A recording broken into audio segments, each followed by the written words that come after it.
So we'll be starting the session very soon.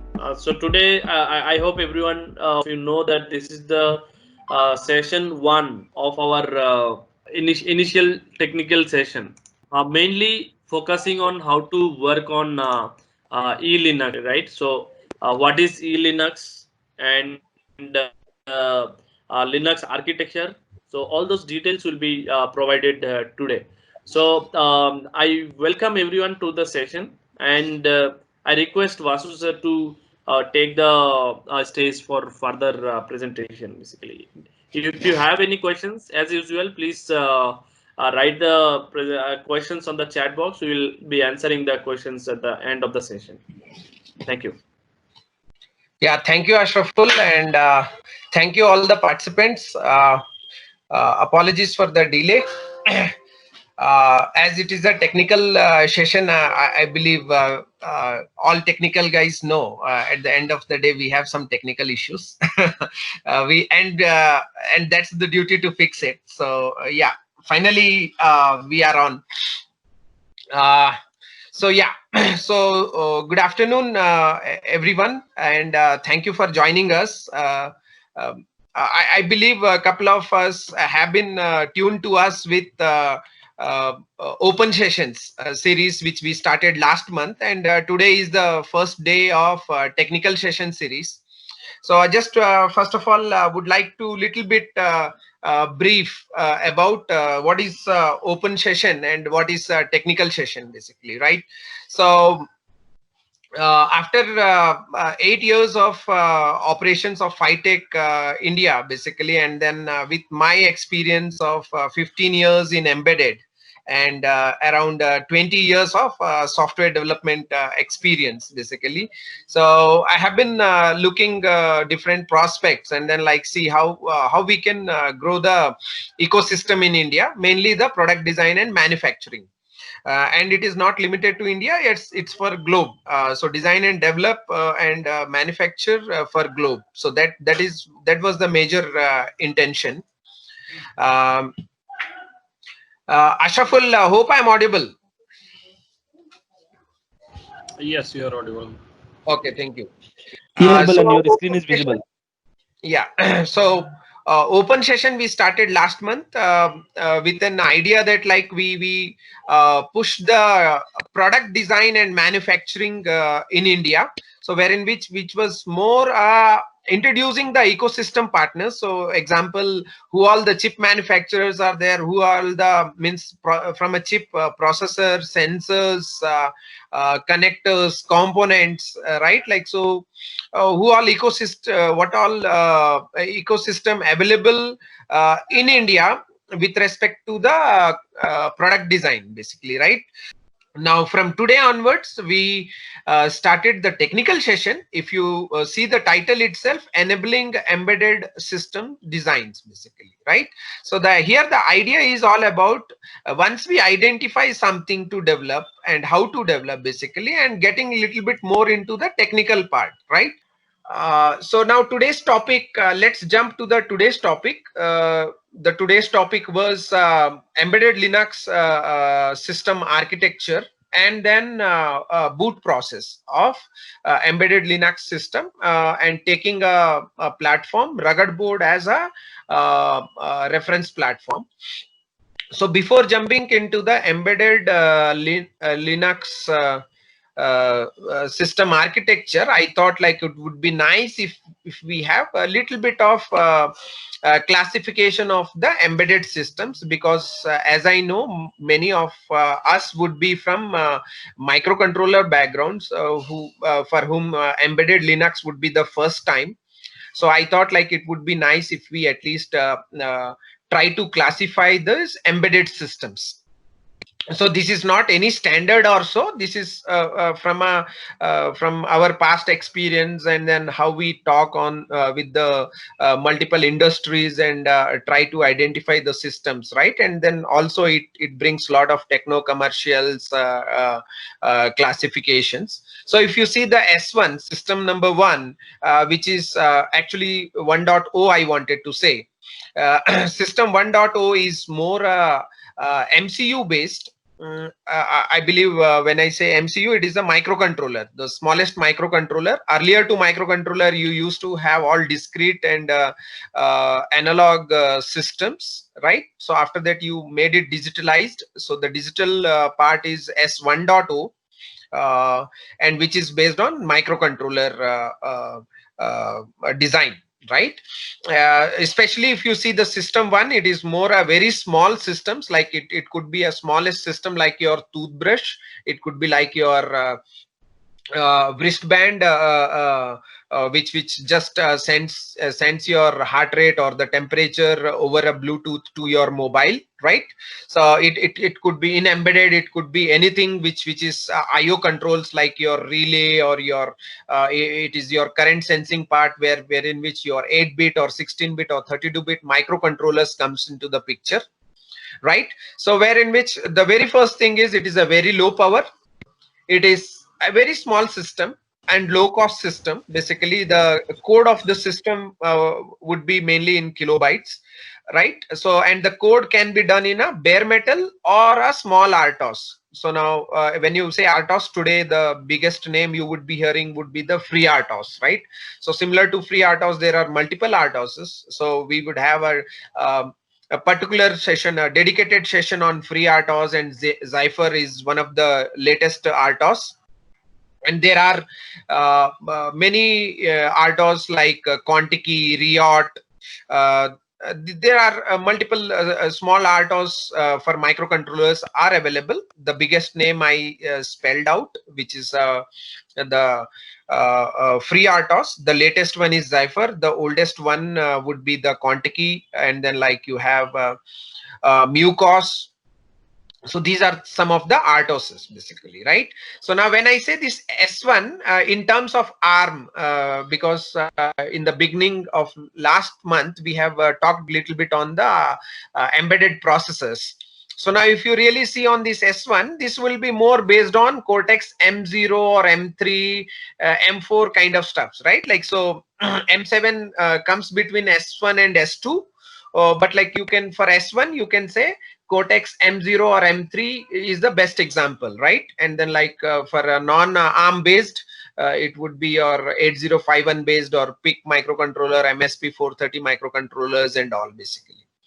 Now coming to the S2, you are jumping from 20 megahertz, 30 megahertz, 50 megahertz speed, and for very small specific task, you are a little bit going to a bigger system.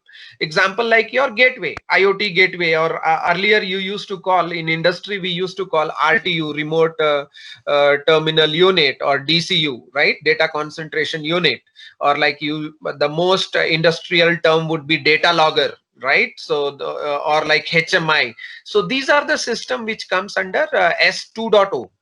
So system 2.0 are migrating from a non-operating system to the operating system based basically, and typically here we use application processors basically. In terms of ARM, if you remember, ARM9 was the earliest one, and then now most popular you would be seeing ARM Cortex A7. Right, and then the little bit smaller than A7 is Cortex A5, and then bigger than A7 would be Cortex A9 and all. So these are more a kind of a medium range processor, or 1 gigahertz is not really small, but like it is good to handle your HMI and kind of stuff. So early tablets, early mobile phones, all were in this range basically. Now, so this is good enough for all your data logging, data processing, data things basically. But now the world is moving from S2.0 to S3.0. So what really this S3.0 is all about? So S3.0 is all about, it is not only data collection, data transfer or data computation, but it is more also a intelligence systems, right? So when I say intelligence system, a very simple example was your face recognition system. So when in which you need a lot of computational power.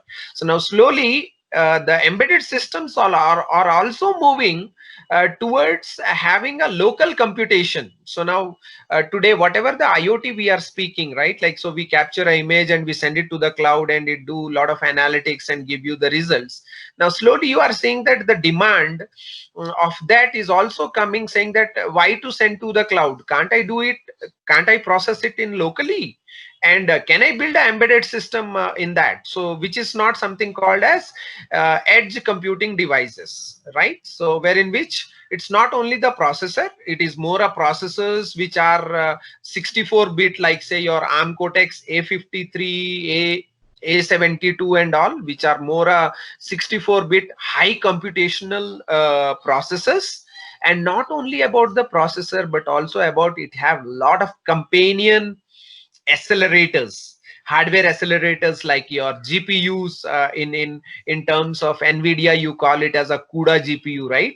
And then like in terms of Google, you call it as a TPU, tensor processing unit. And then in terms of Intel, you call it as a VPU, video processing unit, right? Visual processing, not video, sorry, visual processing unit, which is more taking high data rate and processing them and then generating some analytics results locally, right? So obviously there could be a bigger AI training and all can be done in the cloud, but your system is self-sufficient to take a decision locally without much dependent on cloud. So tomorrow you would see a hybrid model wherein which the systems would be more intelligent. They will be learning from the cloud, wherein which in cloud you will be having a lot of data sets, and then you will be building a lot of models and then pumping it to this edge computing device, and the edge computing device have enough power to process those things. So this is how S1.0, S2.0 and S3.0 I would like to classify. I believe this would be good reference for the embedded system developers when they are developing embedded systems. Let us quickly jump to the next thing. So now we are today we are more focusing on S2.0 and S3.0 basically, so which are more Linux based systems. So that's why the title was eLinux. eLinux is nothing but embedded Linux basically. Now, if you typically see embedded Linux system architecture, so these are the major components. So the first component is your hardware basically. So we have a couple of slides, but a detailed discussion has been done in my embedded processor selection. So, and then there will be a lot of more sessions in which we will be deep diving into how to design your old single board computer and all those things. So those sessions will be there, but here at least I will try to give a brief of the hardware perspective also. So the first component is your hardware. You select a SoC, you build a single board computer, and then like put your software and casing to make a product. So the first component is your hardware. Now on this hardware, when it starts, the first piece of code which get executed on your hardware is your bootloader. Okay, in between bootloader and hardware, there are a couple of things we will discuss a little bit more in the boot process. So why do we need a bootloader? Very simple. You need a manageable code which could manage your firmware, and the firmware is nothing but your operating system and your application part. Your application part is inside your root file system. So what you want is basically at some point of time you want to upgrade your kernel, you want to upgrade your root file system.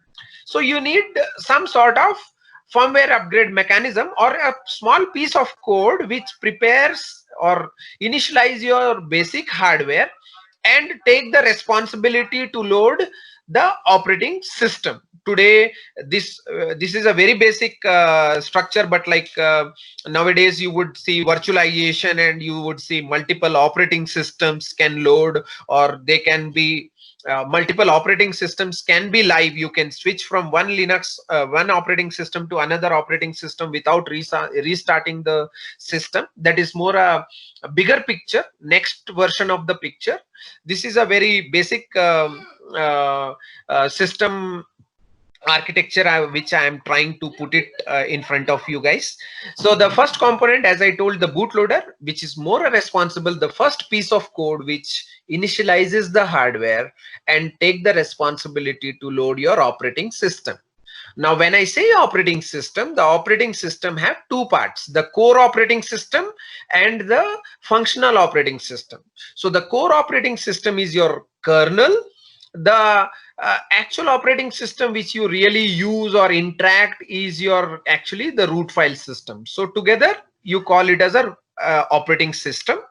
So the Linux kernel, so once the bootloader comes up, it loads the kernel and then kernel mounts the root file system. Please remember the terminology. What I'm saying is the hardware switched on, it loads the bootloader. Bootloader initializes the hardware, loads the kernel. The kernel initializes all the hardware, peripherals and all, finally mounts the root file system. Okay, we will come to the point what is the difference between mount and load, right?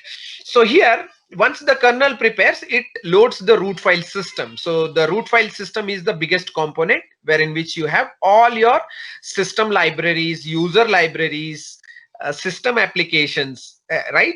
All your user interface, whatever the desktop you see from a Ubuntu or like any other operating system, right?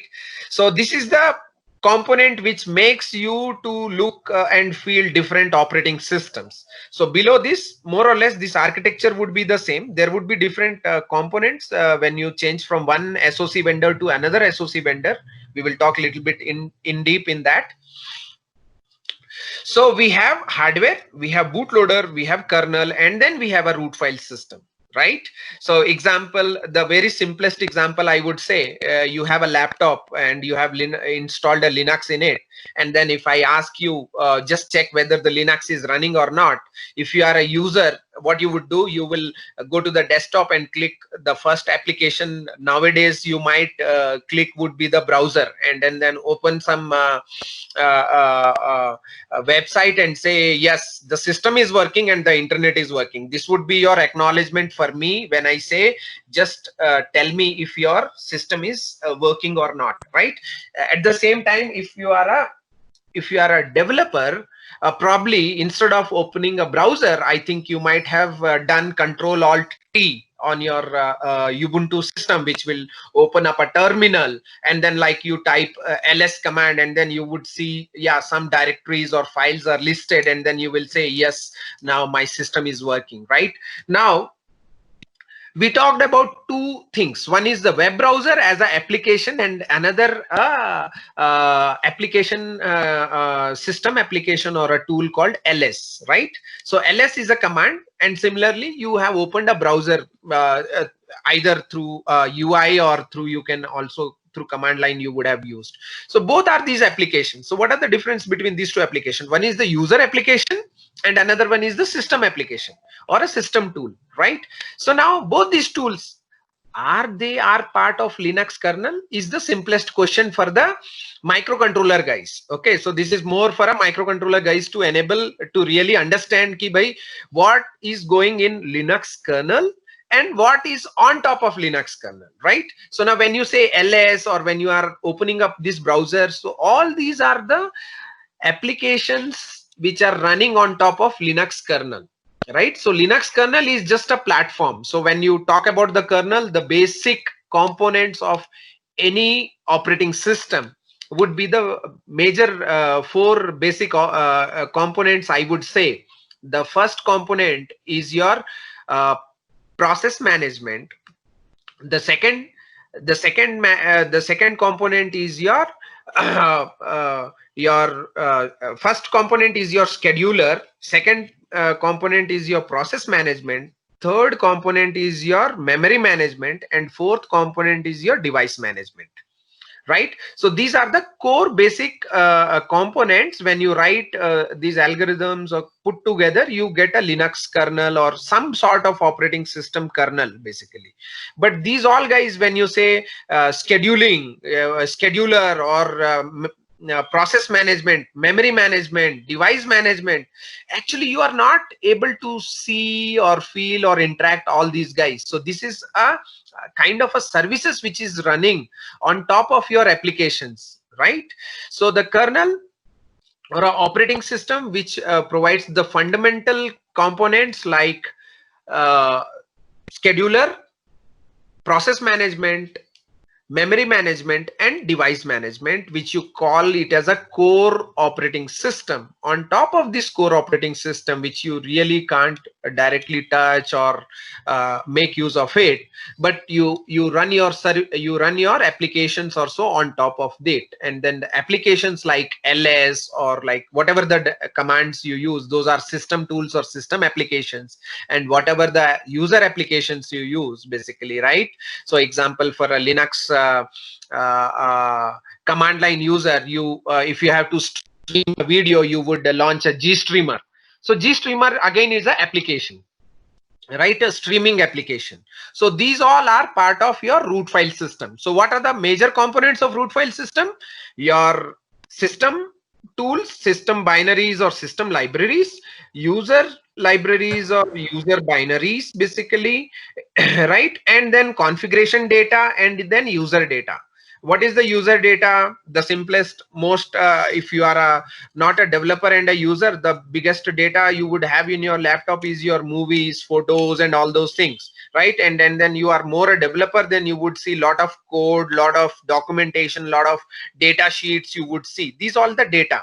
So you have system libraries, system binaries, user libraries, user binaries, configuration files, data files. So these are the part of root file system which runs on top of kernel, right? So now when you are running all these components on a hardware, you need binaries. You don't use the code itself, right? So in order to convert this code into binary, you need a tool chain. So the other component is tool chain. So the first component hardware, the second component bootloader, third component kernel, fourth component root file system, and the fifth component is tool chain. So these are the 5 building blocks of your eLinux system architecture. So whatever the queries you have, please type it in the chat. Later on we will take, after the class we will take this.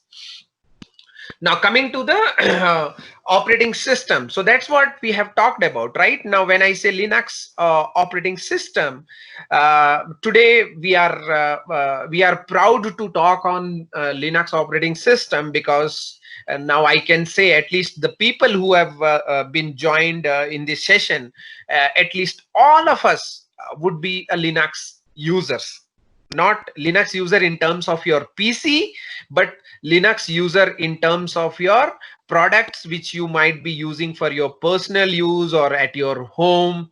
The simplest, the first example would be your mobile phone, which is kind of Android or Apple iOS or any other operating system which is running, right? So these, most of them are based on Linux. And how it differ? The root file system differs, and some services at kernel level differs, but like all these operating system are based on Linux basically, right? So the first variant of the Linux operating system I would like to discuss is the customized Linux.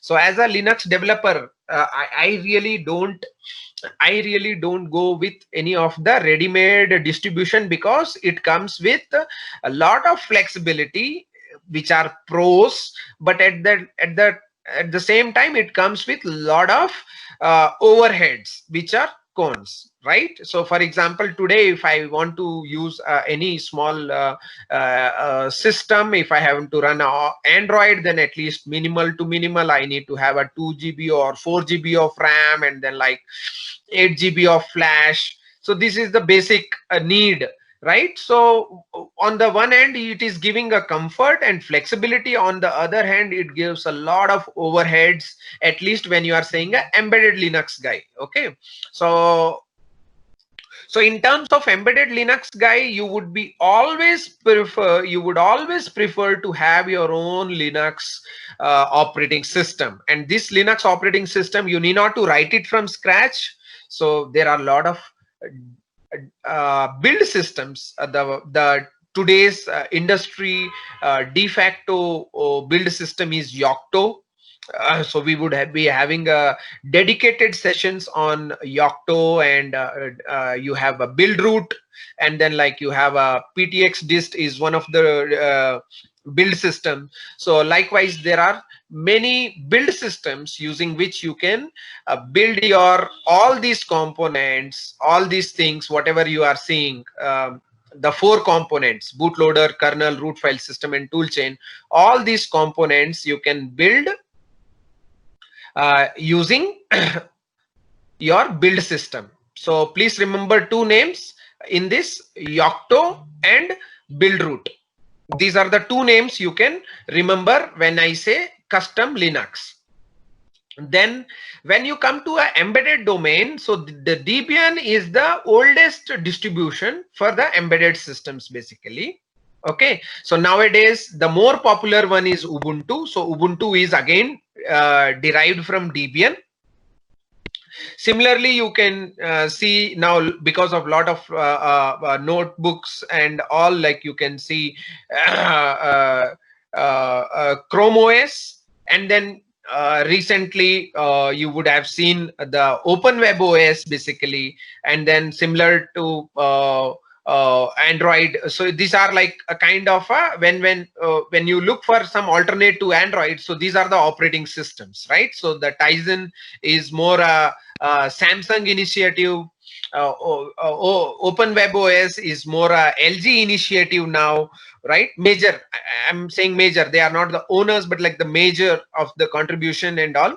And then for embedded Linux, you would have a Arch Linux. So these all are the distribution. And then finally Android. So Android, again, as I told, so the root file system changes and few of the components in the kernel changes basically, right? But like these all systems, when you see operating systems, you see these are based on Linux operating system, and we should be proud of it, because we are learning now Linux. So this is a little bit on the software part. Let me see the hardware prospect of it. Now coming to the hardware prospect of it, basically the very first component is your architecture.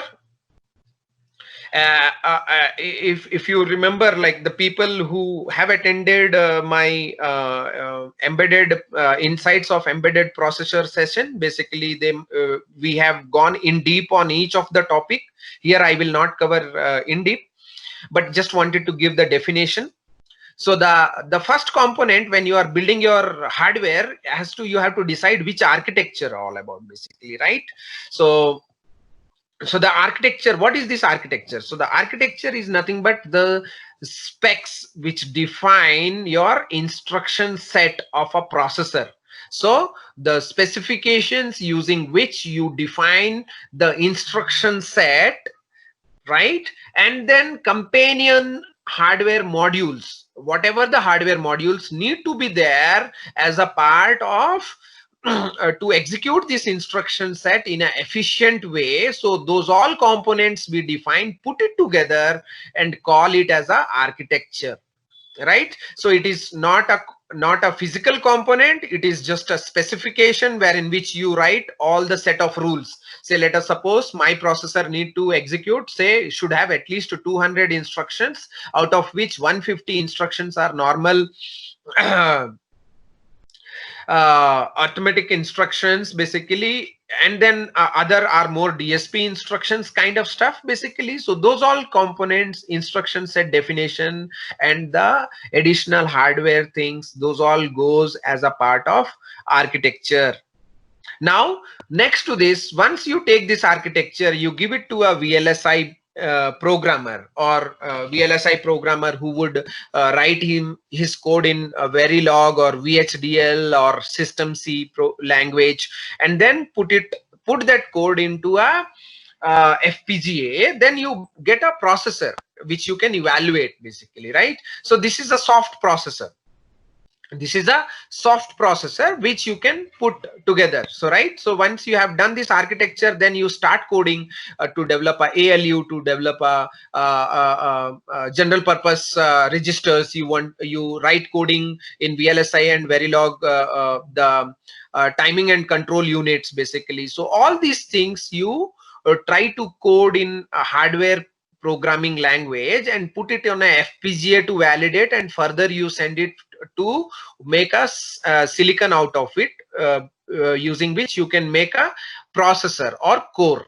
So the architecture, if I talk about the ARM V1, V2 till V8, today the ARM architecture V8, and the cores, as we have already discussed in deep, like Cortex M0, M3, M4, M7, and then Cortex ARM9, ARM11, Cortex A8, A5, A9, A7, A15, A17. These are the 32-bit cores, and then like the 64 core bits were Cortex A53, A35, A72. These are the 64-bit cores. When I say core, it is more a processor. Many times we take a thing, say ARM is a processor or controller. Yes, ARM is a processor, but using that processor, you develop a SoC, you develop a controller. The smallest one we call it as a microcontroller, the biggest one we call it as a microprocessor units. But like those all are SoC. So what you do, you take this processor, you add lot of peripherals like your GPIO, your UART, your I2C, SPI, everything, and put it in a single chip. So system on chip. So the SoC is the second component.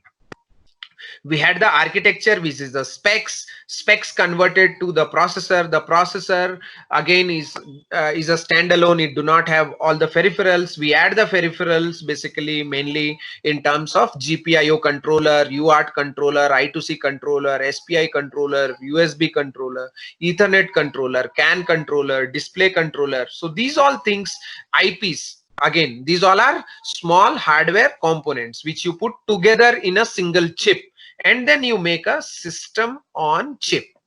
Now the question is whether this system on chip can run an operating system, right? So let us suppose Linux. So now what is the bare minimal requirement of Linux? The bare minimal requirement of Linux would be at least 4 MB of RAM and 8 MB of flash basically, or in reverse, 4 MB of flash or 8 MB of RAM.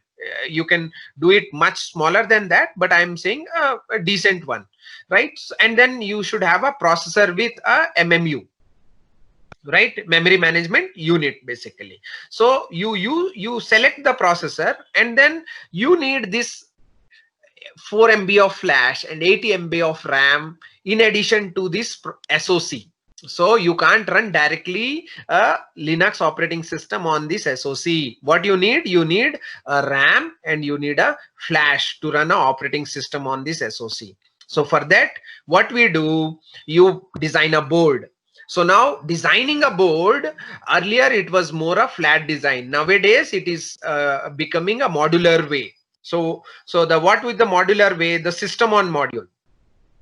Now on this system on module, what you do is you try to pull out all the components which are essential to run a bare minimal operating system. So now what we need other than SoC, we need RAM, we need flash, we need PMIC.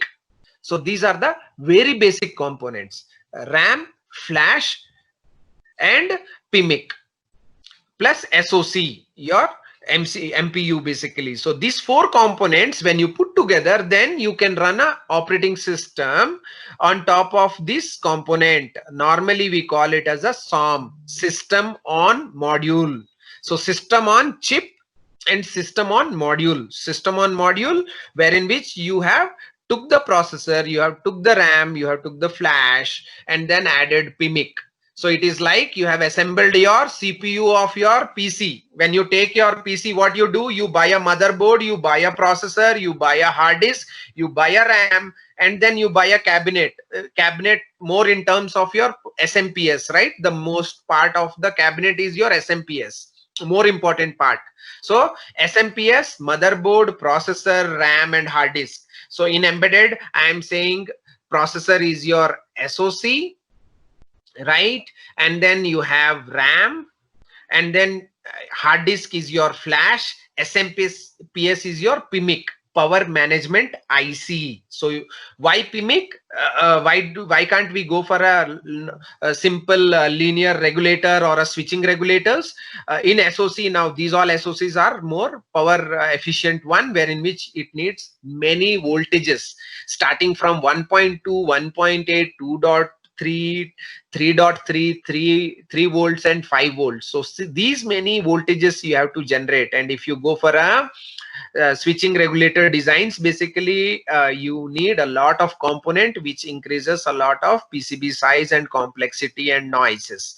So that's why you have a latest technology called PMIC, power management IC, wherein which you give one single 5 volts and you can generate 4 or 5 different variants of voltages. And the beauty is it is not only voltage but also voltage plus current. You can also program how much current it has to, each channel has to be limited. So whether it is a 500 milliamps or 100 milliamps or a 50 milliamps, so these all programming you can do within your PMIC IC. Like means you got a programmable SMPS, the power supply. So these are the components for your system on module. Now even though this is, you got a system on module, if you want to develop a product, you need a USB port, Ethernet port, you need a cellular module, you need a sensor. Those all things are not part of system on module. You design a carrier board. Now, so SOM plus carrier board is your single board computer, which is your actual motherboard. Now on this motherboard, basically you want to sell a product, right? At the end of the day, I want to develop a product. So now on this motherboard, you put your own software, you add your housing and start selling it as a product. So this is a hardware system perspective. Whatever the queries you have, please put it on a chat. I would be a little bit fast now. So this already we have, I just kept it from a SoC perspective, right? Some list. Now, so this is all about embedded system architecture. Now we are jumping to the second part of our session, which is boot process, right? Ashraful, make sure Prashant is ready with the board demo. I will take another 10 minutes and then we jump to the demo. Okay, sir. Yeah, I'll just check the status. Okay. Yeah. So now guys, so the second topic of today was basically the boot process, embedded Linux boot process, right?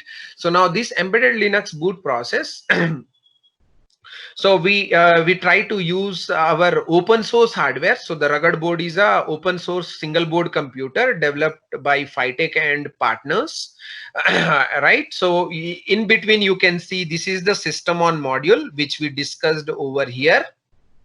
Right now in this system on module, if you see, this is the chip which is based on microchip Atmel A5D2. The beauty of this chip is you have processor plus RAM on the same chip. Okay, otherwise normally you have this processor and somewhere here you might have a RAM over here, right? So now, so this is the processor SoC. This we call it as a SoC, call it as a SIP, system in package. What is SIP? You here you have two SoCs. One is your processor and another one is your RAM. Both the things you have packaged in a single chip. So that's why it is called system system in package. Okay, and then you have here, this is the flash memory, and this is your power management, and this is your Ethernet, right? So you have a SoC plus RAM, flash, PMIC. So this green component, you can call it as a SOM, right? And additionally, other than that, you will additionally have Ethernet 5. So right now here you can see there is a Ethernet connector. You just have to pull out these data lines and then connect to the Ethernet with the use of one protection magnet and then ESD protection. That's it. So you can develop a system with Ethernet. So this is as simple as it is basically, right? So now this system on module, what we did is, this is a product from Phytech, and then what we made a single board computer, a carrier board, in which you can see this processor. This is the specification. It is based on Cortex A5, and the 64 MB RAM is on the same, and 32 MB flash is over here, and then it have PMIC and then Ethernet, right? And then let me quickly run through these all peripherals, and then we jump to the boot process. So this is the power connector, and this, it has two options. One is the USB. You can also power it with USB, mainly for the developer and development time. You can just connect your USB cable, which will act as here the debug port as well as the power. When you go for a production, you knock out this part and you can still use this debug port. So these pins are also debug pins, basically RX, TS, ground. These are the debug ports. For development, you can use this, and then when you are going to mass production, you knock out these, because it brings you $2.5 overhead, right? And then you have a Ethernet, you have a two USB ports, you have here CAN and RS485, you have two RS232, you have 4 digital inputs, 0 to 24 volts, 4 digital outputs, 0 to 24 volts, and then you have a SD card and SIM slot. Okay, on the back of this board you have a mini PCI connector, wherein which you can connect your 2G, 3G, 4G module. So you have a SIM card as well as your SD card, basically. And then the beauty here, there are two connectors. One is your microbus connector, and there is another one is your expansion connector. Okay, so more in detail, we will be talking on Tuesday.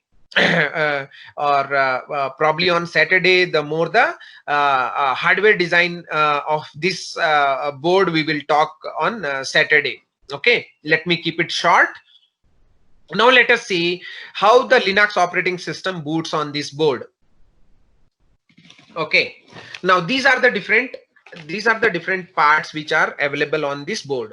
So the very first thing is ROM code. Okay, now before I am jumping to this embedded system boot process, let me quickly give a small scenario of how your PC boots. Okay, now when you switch on your laptop or your CPU, okay, the very first piece of code which get executed is ROM, right? Basically, normally you call it as a BIOS. In BIOS, there are two functions. One is post power on self test, and then second one is bootstrap loader. What is this bootstrap loader? This bootstrap loader identify your boot device, then read the MBR.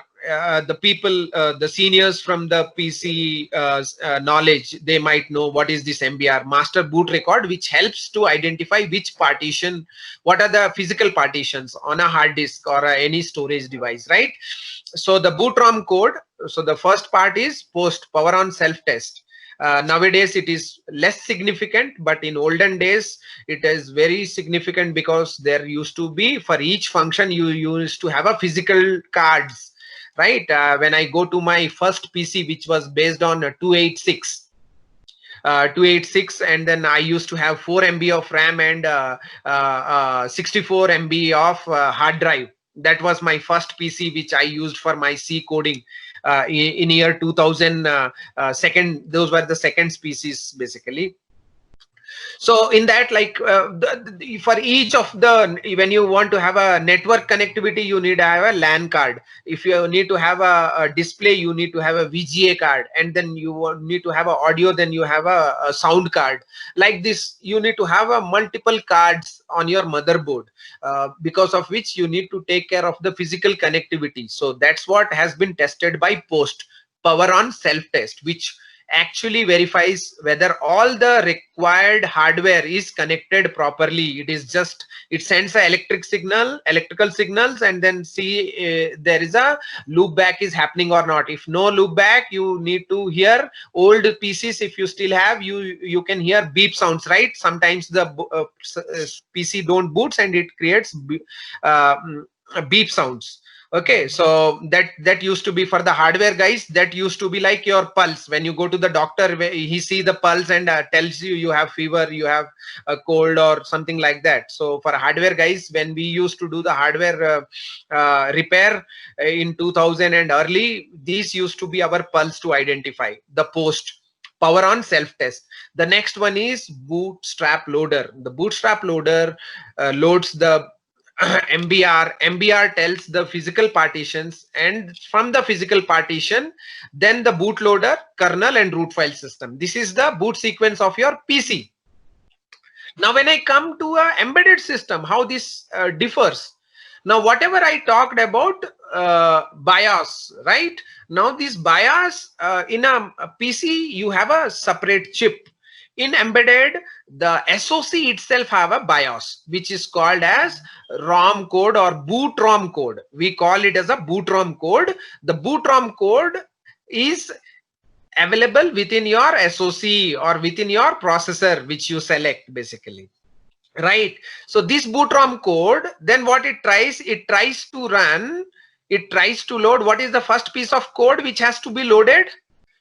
It is loaded the bootloader. It has to load. So the boot ROM code has to load the bootloader. Now the question is, which memory it has to load?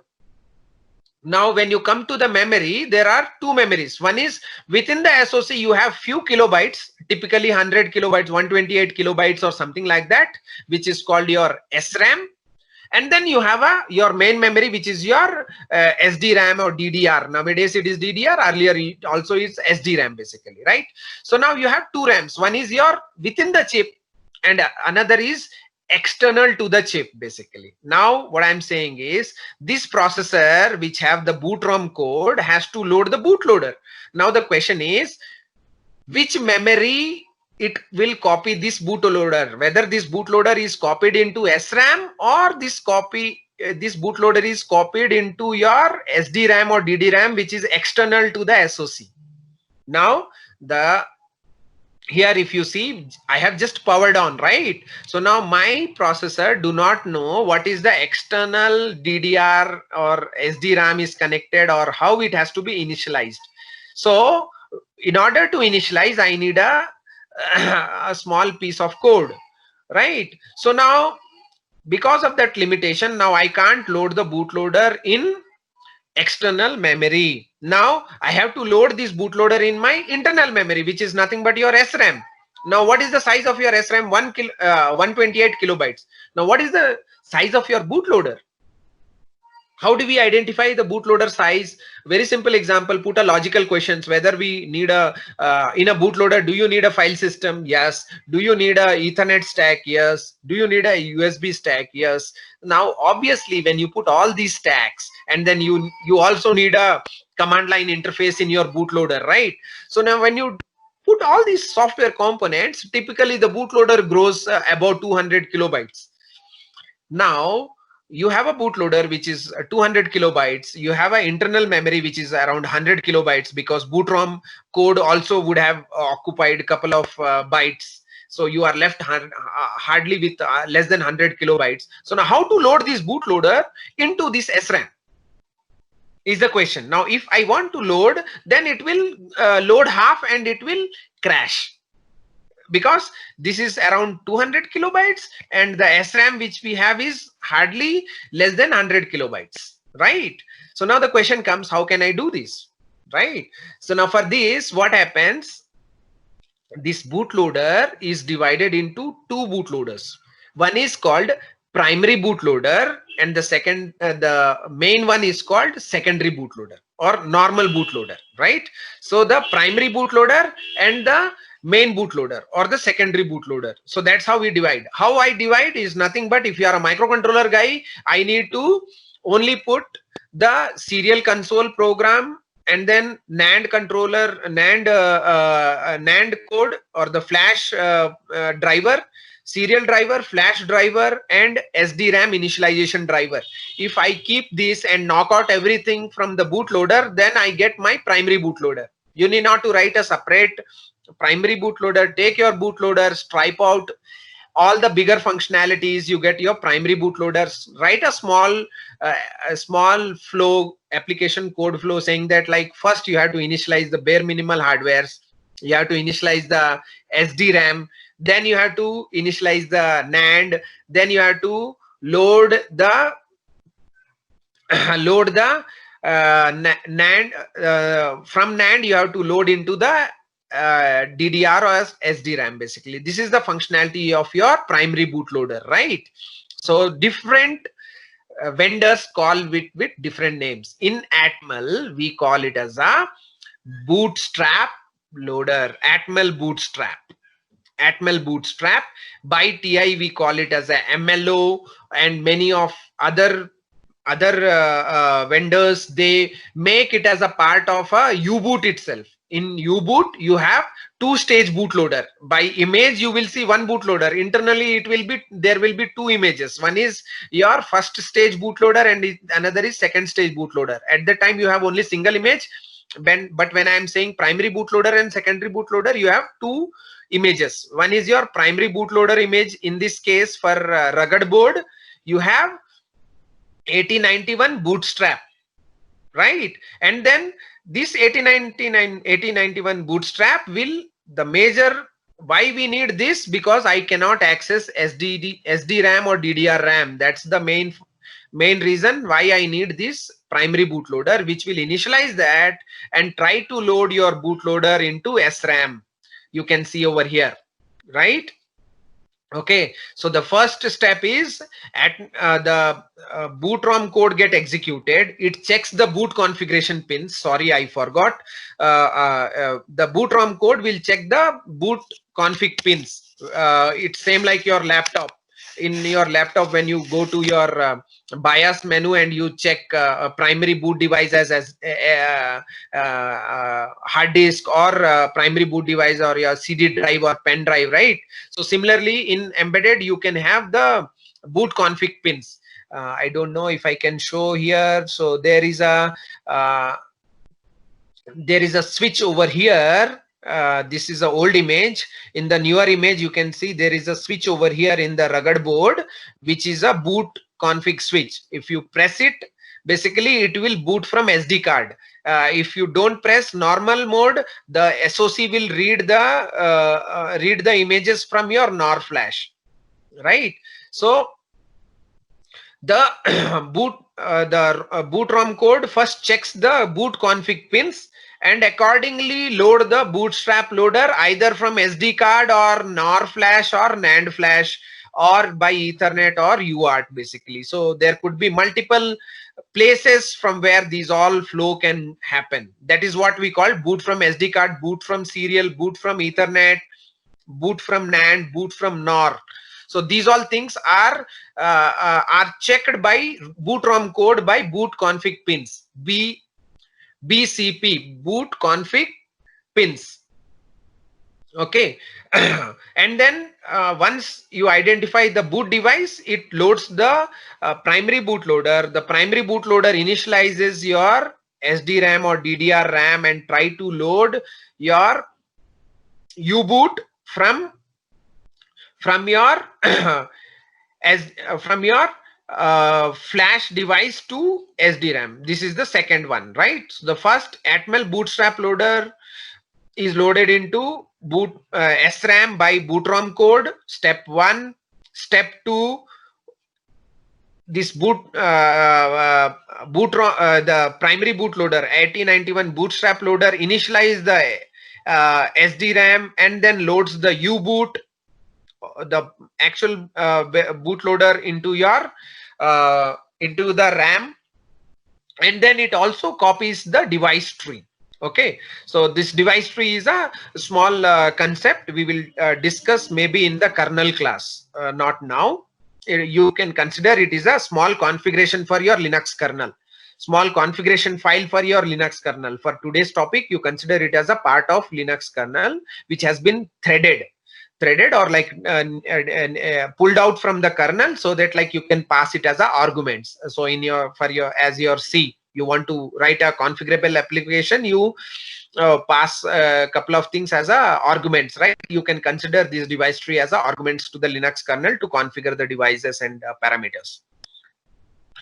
So now this U-boot, then the bootloader will load the device tree and the kernel, and then finally the kernel will mount the root file system. The kernel, here the fourth step is mounts the root file system. So this is the complete boot process. So what we will do is, whatever we discuss, let us quickly see on the board how these things are happening. Prashant, are you there?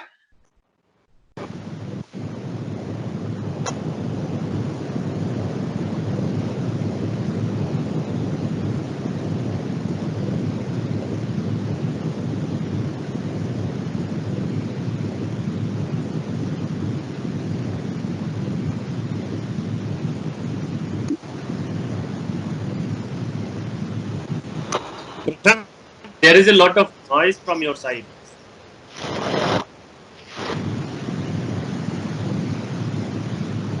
So Prashant, we cannot hear you.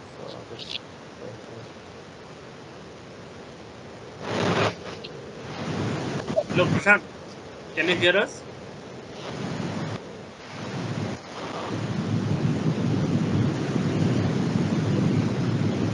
Prashant, mute your. Prashant, can you mute your mic? Yeah, okay. Vasu sir, you can explain.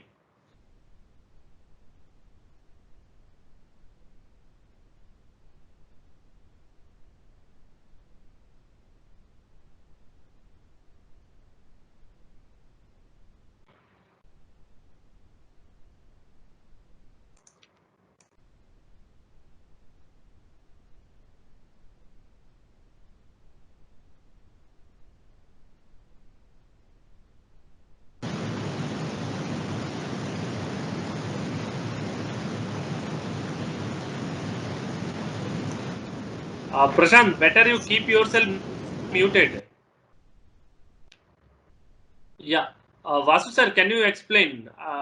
He has stopped on the kernel. Before.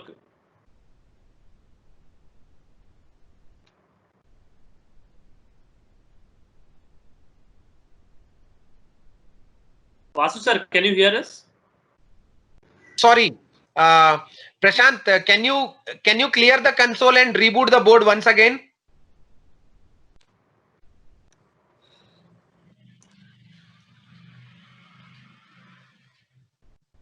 Okay, no worries. So here, if you see, okay, good. Vasu sir, you can ask for the control. Basically, there will be request control.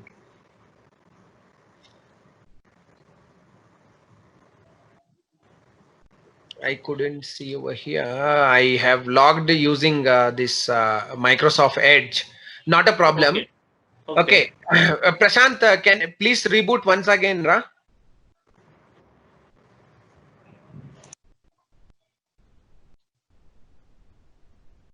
So here what you can see is when we removed the USB, it has /dev USB 0 has been removed. For the board, you need not to do anything. You take the board and connect the USB part. Prashant, you have to stop at bootloader. Clear the console and reconnect the board. Yeah, reboot it. Otherwise, not a problem. Let me just take it from there. Yeah.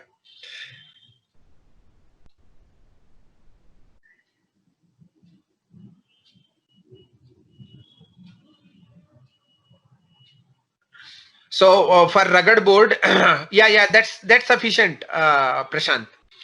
So now you can see when your system got restarted. Here it is the restarting system. You can see over here ROM boot kill to all process reboot, and then Prashant has highlighted 8091 bootstrap, right? So from here 8091 bootstrap till this U-boot. Prashant, can you select till here UART debug? Till UART debug? Till UART debug, basically done loading image till you so this logs, when you see from 8091 bootstrap till this, it is nothing but your primary bootloader. For Atmel you call it as a 8091 bootstrap. For different vendors, we will also have a small recorded videos to share the same boot process for different processors. You can view in our channel, okay, YouTube channel. You can get those boot process for different SOCs. In this session I am limiting it to rugged board, which is based on Atmel. So in Atmel, we primary bootloader is nothing but your 8091 bootstrap. So here you can see this. This is your primary bootloader, which is loaded into your SRAM, and it is initializing the SDRAM basically, and the SDRAM or DDR basically. Sorry, in this case we have a DDR2. The DDR is initialized and it loaded the bootloader into DDR. The U-boot to 2018.07 is the bootloader. Now from here to here you can see we press we press any key, you are now in bootloader command prompt. Prashant, can you type help command in bootloader? Now these are the commands which are supported by the bootloader. So you have not yet booted your system, it is in your bootloader command prompt. Okay, now Prashant, can you boot it now? Boot Linux.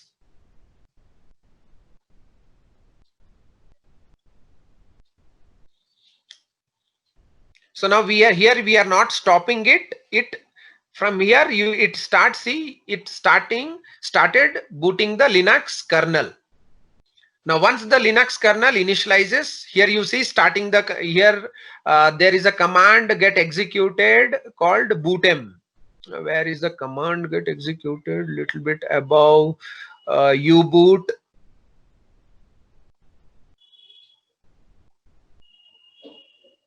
Okay, so what happens? The uboot first it copies the kernel image, then it copies it copies the device tree, then it copies the Linux kernel image, and then jump to the Linux kernel. When you say jump to the Linux kernel, here you can see starting kernel. So this is the start point of Linux kernel, and then from here the kernel is booting. It during this part it reads the device tree, and then it also, here you can see kernel command line console equals to tty s0, and then early print k slash root equals to mtd block 5. So here this you can see over here, this is the location of your root file system, and the type of root file system is squashfs, right? Okay, so these are the couple of configurations which you are passing. You are telling the kernel where is your root file system available and what is the type of your root file system. Prashant, can you come down? Free init memory, end of the Linux kernel boot.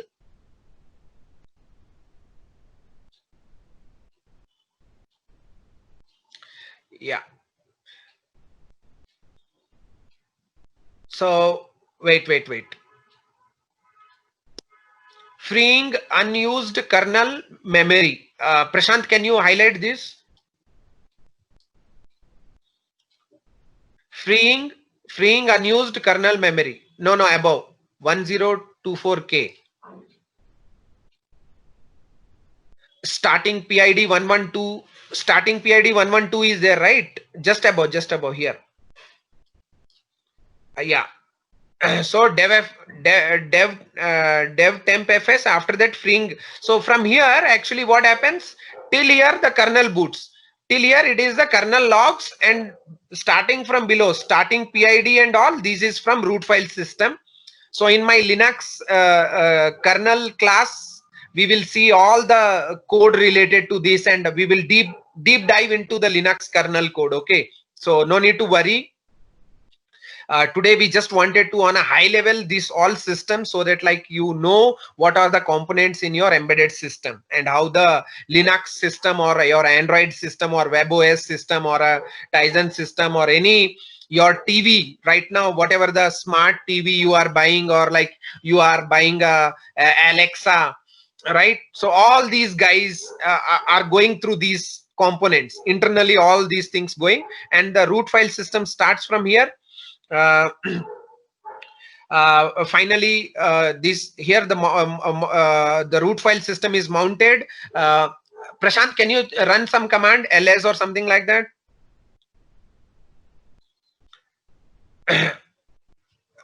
There is nothing in your home directory. Can you go to your Blinky application? No, don't do vi. You just go to Blinky, run a Blinky application, and show the if possible, someone can show the video. Maybe Kishore or someone can show the video when your Blinky program is running. So this is how the complete system boots. Whatever we discussed, we saw here. So let me close over here, because these things are available. You can later to this session, you can request for a demo. Dedicated engineers are there. Even we have a lot of interns who can take some of their time and show you the complete demo, and then give you some experience of all these things. Or else you can buy this board, which is low cost open source hardware. As I told, it is available online. So let me quickly jump. Prashant, please stop your screen sharing, so that I go to my stuff basically.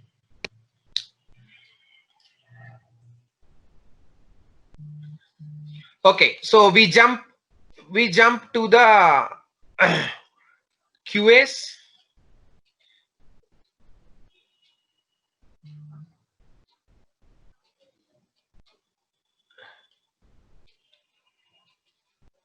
So the first QA, what I could see is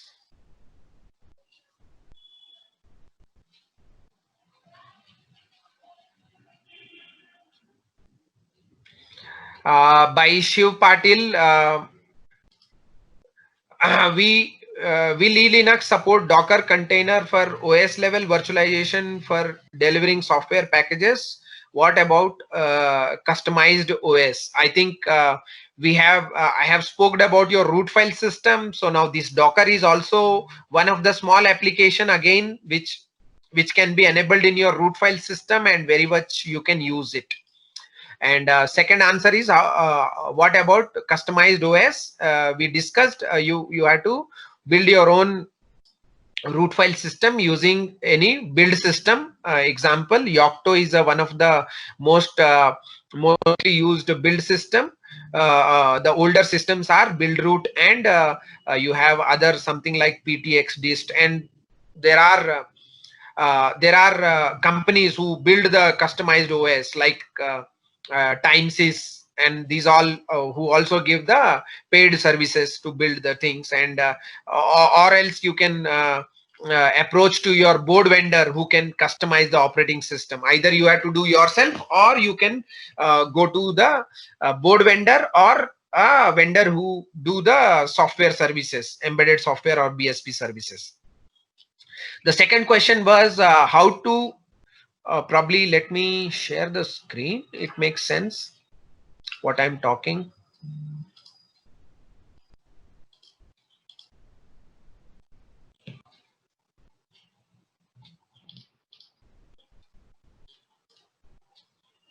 Right. So the second question was how to decide which eLinux suitable for application under development, during design, and phase. Yeah, this is a beautiful question. So many times what happens, you buy the open source boards or community boards, or like you get some board from your vendor, okay. And then like your application, when you are developing some application, you have tested in your desktop, and then like you have to migrate it to your embedded board, right? So many times you are confused whether I should use Ubuntu or whether I should use Debian or some other things and all. So very simple.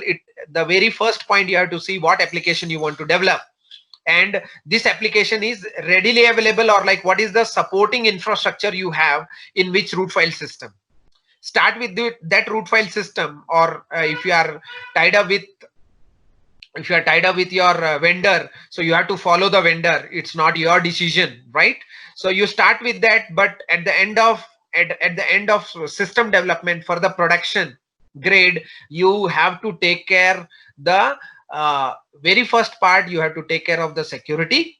Second part, you have to take care of the performance, basically, or else first I would say performance, second is security, right? When you are building an embedded system, when you say embedded itself, it is not your PC, it is embedded system. So you want to customize the usage of flash, you want to customize the usage of RAM, you want to make it low power, right? And run for more years.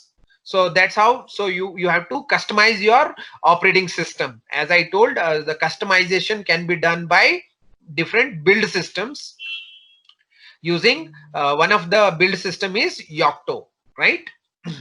The next question, can you help with the fifth building block of embedded system? The fifth block of embedded system, what I discussed was, I think, basically no, bootloader, kernel, root file system is the fourth one, and fifth one is the tool chain. Hardware, bootloader, kernel, root file system, and then tool chain. Okay, Dipin Shah.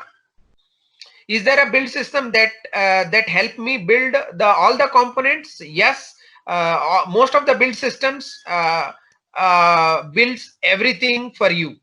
You need, it's not only the root file system is built, everything you can build using build system. The best example, as again I'm telling, Buildroot and Yocto, PTX dist also for the industrial use. Vasu sir, sorry to interrupt you. I was asking about everything into a single composite image, single binary image. You have to write for the scripts. You have to write scripts for that. You have to customize in your build system. You have to add a couple of more recipes or the scripts. Different build system talks in different ways. Yocto call it as recipe, and then Buildroot call it as a package. You need to write, you have to customize your build system to build a single image. And also like depending on the vendor, you also pass a couple of signatures, security stuffs, and all those things before your firmware upgrade and all those things, right? So a lot of things happens. It is more specific to a vendor to vendor, and then case to case application requirement. Okay, Sorry for that. If YouTube is has stopped for streaming, we record these sessions and upload the YouTube in YouTube. Again, Dipin Shah, it can be root file system, and then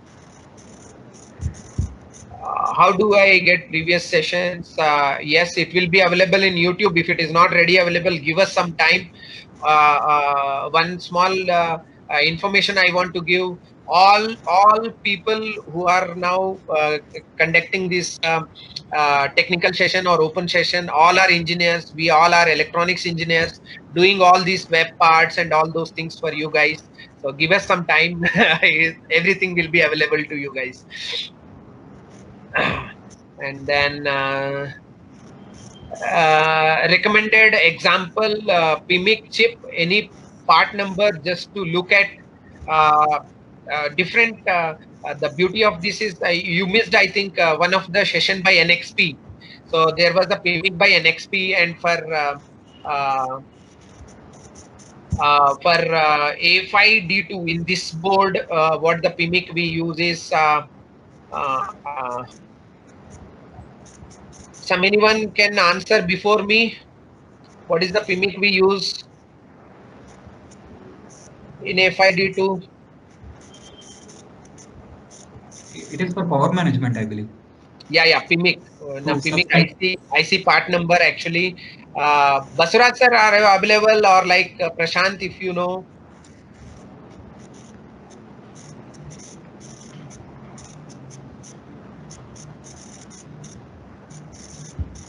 Okay. I don't know if you guys are able to see my screen, but like, so I will tell you the PMIC number.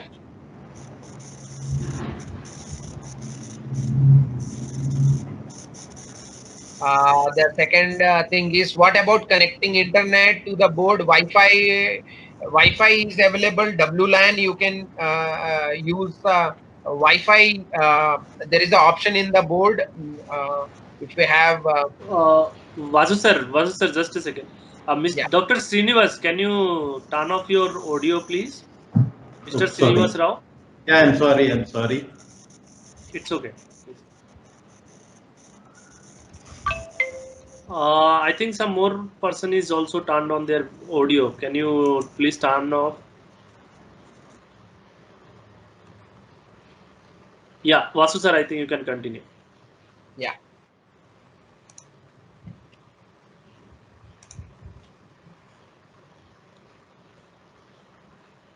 Ragadboard.com. Okay. Yeah. Fine. There is a Wi-Fi option. So at will 3000 is the Wi-Fi BT module we have used on the board. So you can use it, or you can use a Wi-Fi Bluetooth USB dongle on the board for WLAN and board WAN, like means you want to connect to internet or so. Other than Ethernet and Wi-Fi, you have mini PCI wherein which you can connect 3G, 4G, NB IoT, whatever the cellular modules you can connect for Moses. And then can you please share the price idea of the rugged board? It is very much openly available on our website, sir. Yeah, I have shared the link on the chat box. Yeah, sir, can you Yeah. go to shop? Yeah. Yeah. Okay. So it is very much available on online basically. So we tried our best to keep it under 3000. Currently, a couple of accessories and other things has been added, and it came little bit more price, but like still it is 2949 is the official price. But like currently this is the price, and different variants are available. You can see over here, this is the Wi-Fi module which is connected on this position. So either you can connect eMMC or you can connect Wi-Fi on the board. And for Wi-Fi means like 4G and all, you can connect on the backside of the board basically. Ashraful, it would be nice if you can add a backside of the board over here along with 4G module. It is already there actually. You have to click on that product. So in the preview it shows only 2 images, but if you click on the product for details, it will show more. No. Here I want to add the rugged board back image so that like people can easily correlate where it get connected on the rugged board. Okay. On this mini PCI one. Okay, Yeah, fine. yeah. So I hope Moses, you got the answer. So Wi-Fi is very much supported, but that is a optional, not default one. And then like you can also use cellular connectivity or Ethernet. So you have 3 ways to connect internet, Wi-Fi and cellular. 3 options are available on rugged board. Can you please share the price? Okay, done. Will this board supports SSH through USB? Now here the whatever the USB, mini USB, micro USB is there basically. So that micro USB is a UART. UART to debug port we have converted to USB. It is not a pure USB of the SoC. So what you can do is one of the port, USB port, can be out of this. One of the USB port can be connected. If you are customizing this rugged board, you can make it as a mini USB. micro USB, and then it can be in OTG mode. Once it is in OTG mode, you can do SSH over SSH. SSH for the to log in into the board, because to do SSH you need the connectivity. Okay. So then can you please share price done? Basically, what else? SSH doesn't work on USB over. How to change the boot config pin selection? How to do it? Probably here. Still there is no. There is a some small boot pin over here, which using which boot switch, using which you can change. Ashraful, maybe like we have to update the images. We can share the schematic also. Yeah. In the another image it is there actually. You can check on the Just website itself. Yeah.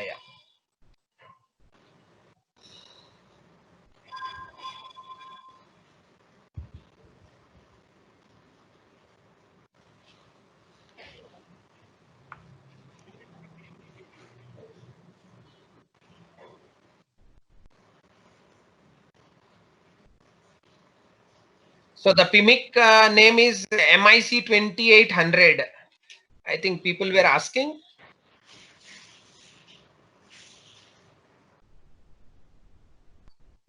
In rugged board, but other PMICs I will share basically. So for different applications, examples I can share later. And then a lot of noise from Prashant. How init RAM FS mounts basically. Right, so init RAM FS is a small root file system. There are two. One, in kernel you can configure to load it as a init RAM FS, wherein which it creates a RAM block device as a RAM as a block device, and then like load it and mounts it basically. So there are kernel configurations. We can share it. There could be we will write a small tutorial and share it to you. If the user, now this init RAM FS is what the generic concept used for your firmware update and all those things, where you don't mount the root file system, but you load your tiny root file system in your RAM, and then like you update your existing root file system.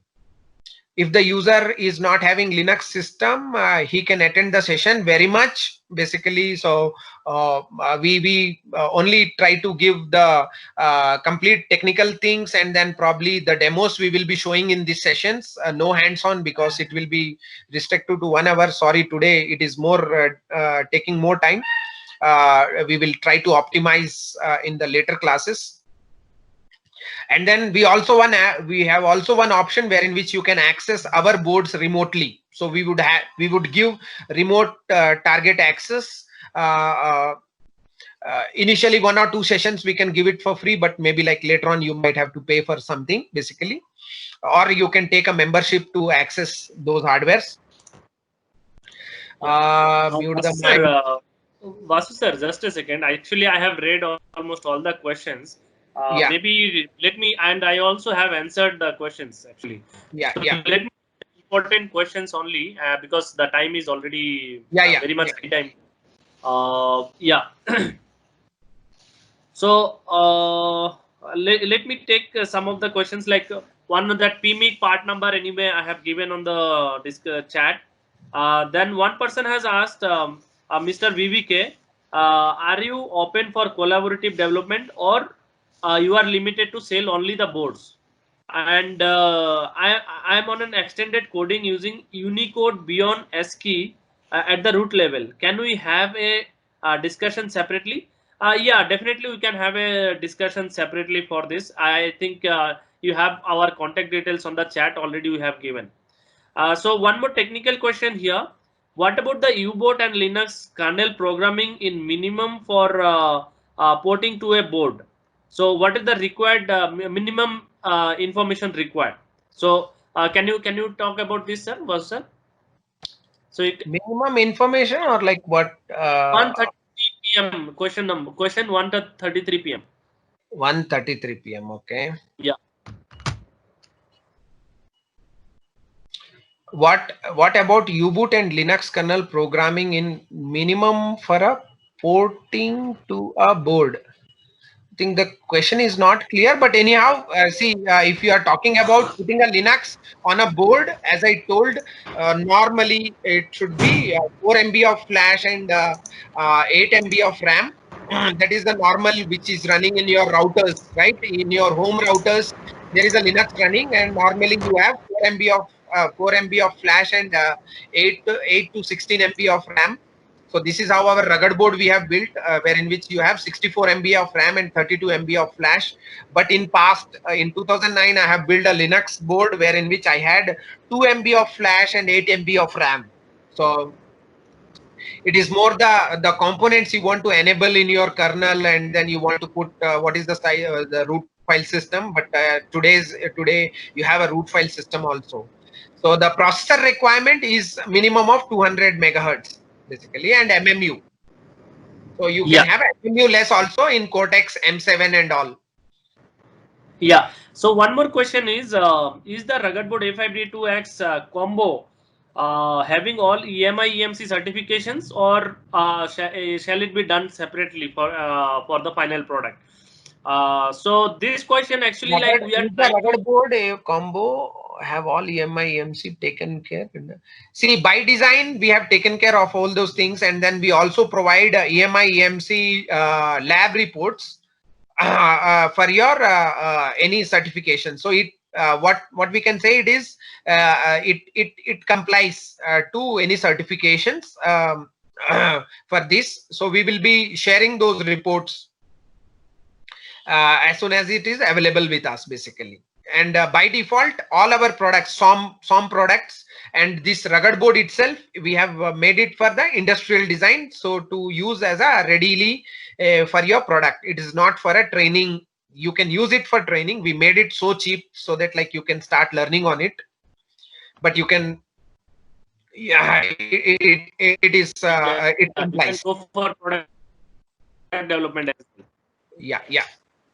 To confirm, rugged board it supports exactly U-boot or any other bootloader. Yeah, U-boot is the thing, and then like GitHub. You can directly go to GitHub and then like look for rugged board. So all the code are uploaded in GitHub. We'll share you the things, and then Ashraful, you have any other questions or like? No, I think almost all the questions we have taken now. Yeah, almost all the question has been taken. So there is a question by PCVA. What are using Atmel processor? We are processing in what we have an issue with a shutdown process. While doing shutdown process, it is getting hanged at boot.bin.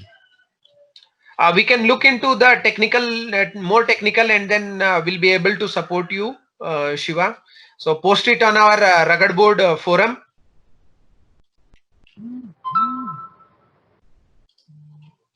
So you can go to rugged board website, community.ruggedboard, and then like you can go to forum. Ashraful, is my screen visible with browser? Yeah, it is visible. I went to forum, right? Yes, you are in forum. Yeah, community.ruggedboard.com, and then you can go to forum and post, Mr. Shiva. Jason, I think Udo is cheap for IMX 8, IMX with some feature. I don't know what do you mean by cheap or so basically, but yes, there are many boards in the market which you can get for a very low cost. Today, like the cost has gone down to a greatest extent basically. Will you support SDK, DDK to customize my own file system? Yes, Yocto is available to customize your file system. Do you provide some training on these boards? I explore these boards for a very small gateway. Yes, this board is perfectly matched for the gateway, and we also do provide training. I think those other things we will take it up offline because it is more RT Linux. For RT Linux, it is the patch. Guys, sorry to the guys whom we have not answered online, but like we will try to see we answer each of your question in the forum, so we can capture all these things on forum. Ashraf will make sure this chat log is available with us. Yeah, okay, sir. Fine. Yeah. Thank you very much for all the audience, and then probably we will try to fine tune our sessions in coming weeks. Please try to invite more developers, so we can be more aggressive and put more efforts to cater more number of people. So our idea is how we can enable the embedded developers with embedded Linux systems. This will be a continued sessions until as I told, until we are too busy, or like we find out a big reason to stop it. But today we have a roadmap at least to run it continuously at least till a year, and it will be continued. So thank Yes, you very much. Leave a feedback, and then especially leave negative feedbacks, which can be more helpful for us to optimize our sessions. Good feedbacks anyhow, we know. Thank you all. All right. Thank you. Yeah, thank you everyone. So we'll be seeing you in the next sessions. Thank you. Bye bye.